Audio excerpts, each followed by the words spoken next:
व्यर्थ की चिंता है भाई।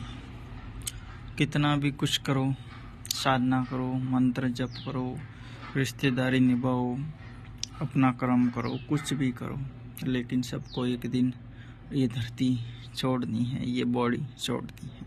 तो फिर व्यर्थ में इतना समय बर्बाद क्यों करना?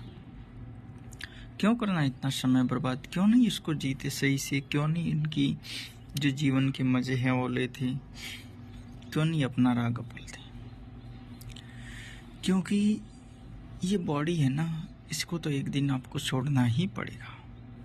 चाहे बूढ़े होकर छोड़ो या जवानी में छोड़ो, किसी भी प्रकार से उसको छोड़ना ही है। अब आप समझिए कि सब ऐसे ही होना है, तो फिर आपको इतनी साधना क्यों करनी? दूसरे के वहाँ गुलामी करके नौकरी क्यों करनी?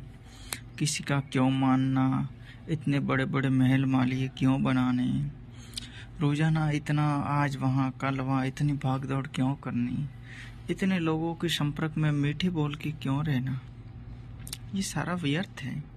इस दुनिया में कोई भी स्थायी तो है भी नहीं।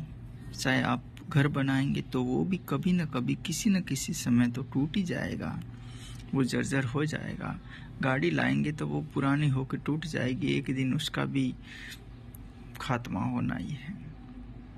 वैसे ही अपनी जो गाड़ी है, अपनी बॉडी है, इसका भी कभी न कभी तो खात्मा है ही है।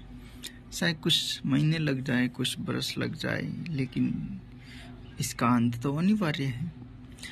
तो जो भी साधनाएं होती हैं तो इन पर एक फोकस होना चाहिए कि क्या होना चाहिए, कैसे होना चाहिए, क्या समझना चाहिए। तो साधना एक समझने का रास्ता है कि अपने को क्या करना है, क्या नहीं करना है, ताकि वर्तमान की जीवन जिंदगी जो भटक रहे हैं उसको एक नए दौर से नए आयामों तक उस आत्मा को पहुंचा सके।